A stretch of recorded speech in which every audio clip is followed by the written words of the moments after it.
श्याम बिना नहीं चैन।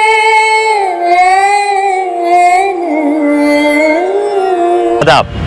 आज शाम अवध का कोई एपिसोड नहीं होगा, बल्कि आज सजेगी शाम अवध की महफिल।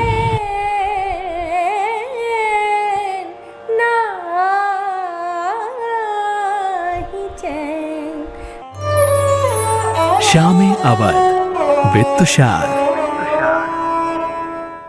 किया तबाह तो दिल्ली ने भी बहुत बिस्मिल, मगर खुदा की कसम लखनऊ ने लूट लिया। हम लखनऊ वाले बड़े खुशकिस्मत हैं कि हमारे पास ऐसी कई चीजें हैं जो सिर्फ हमारे ही पास है।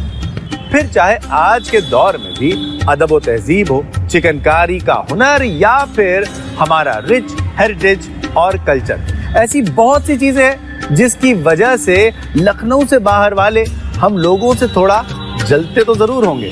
आज एक ऐसी ही आर्ट फॉर्म की बात हम करेंगे जिसका ताल्लुक लखनऊ और यहाँ के नवाबी दौर से है।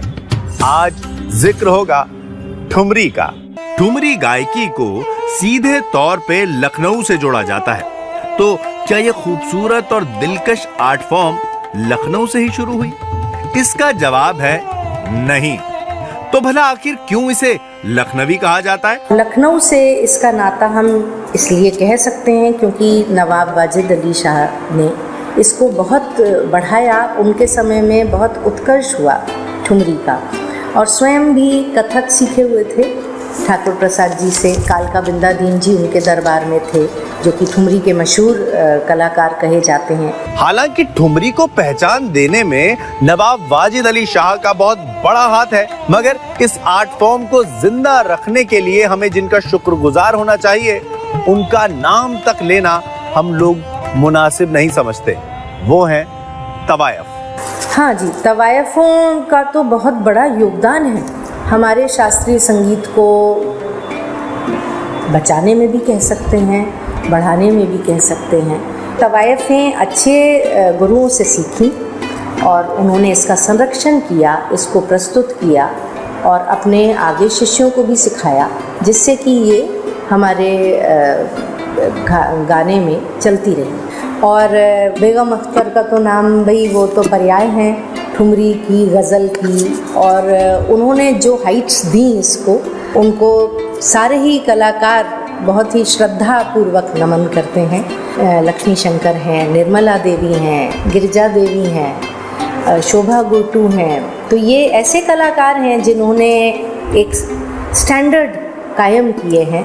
गज़ल, नज़्म और ख्याल जैसे अल्फाजों के बीच में ये ठुमरी जरा सुनने में अटपटा सा नहीं लगता? आखिर क्यों कहते हैं इसे ठुमरी? ठुमकना से ठुमरी बना है, और मेरे विचार में जैसे हमारा ख्याल गायन है, हमारी कल्पना को हम साकार करते हैं, रागों में बांधते हैं शब्दों को किसी विशेष राग और ताल में, उसी तरह से ठुमरी में, क्योंकि ये भाव प्रधान गायकी है, इसमें हम थोड़ा लिबर्टी लेते हैं और भावों को आगे रखते हैं। ठुमरी का शास्त्रीय संगीत में वो स्थान है जो कि गाना, चाहे शास्त्रीय गायन हो चाहे शास्त्रीय नृत्य हो, वो वाकई में इनसेपरेबल है। कथक यानी कि कथा कहना, डांस के जरिए अपने एक्सप्रेशंस को सबके सामने रख देना।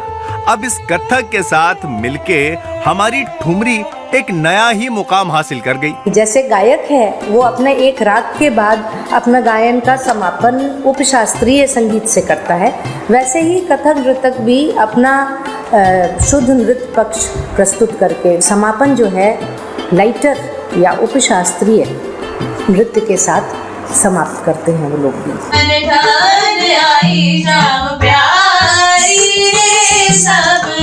चंद्र बदन मृग नैनी उड़ साड़ी। एक वक्त था जब ठुमरी को गाना अच्छा नहीं माना जाता था और सो कॉल्ड अच्छे घर के लोग इससे परहेज ही किया करते थे, मगर वक्त के साथ लोगों की सोच और समाज में बदलाव आया और आज बड़े बड़े म्यूजिक इंस्टीट्यूट्स में बाकायदा ठुमरी की ट्रेनिंग दी जाती है और इसे सीखने वालों में नौजवानों से लेकर 70 साल के बुजुर्ग तक शामिल हैं। अब की बेर ना जाओ, अब की बेर ना जाओ, ना जाओ पिया परदेस।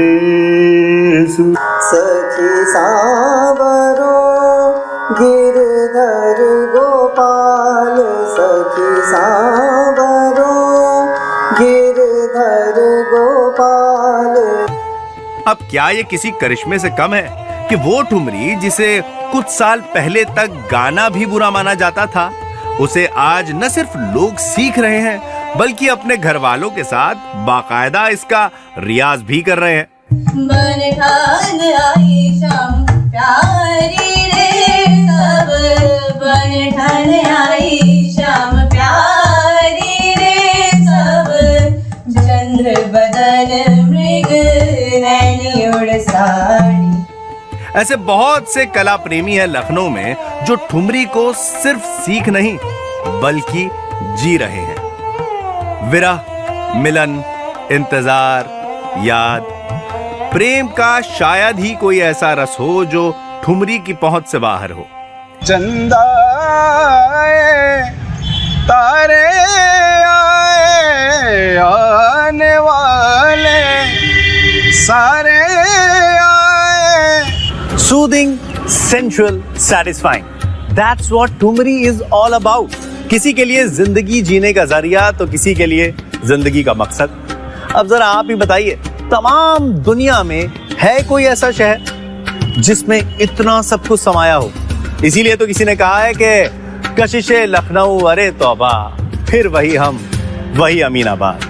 बहुत जल्द मुलाकात होगी आपसे शाम अवध के अगले एपिसोड में। तब तक रखिए अपना ख्याल और मुझे यानी आरजे तुषार को दीजिए इजाजत। सजना आन मिलो सजना, आन मिलो सजना।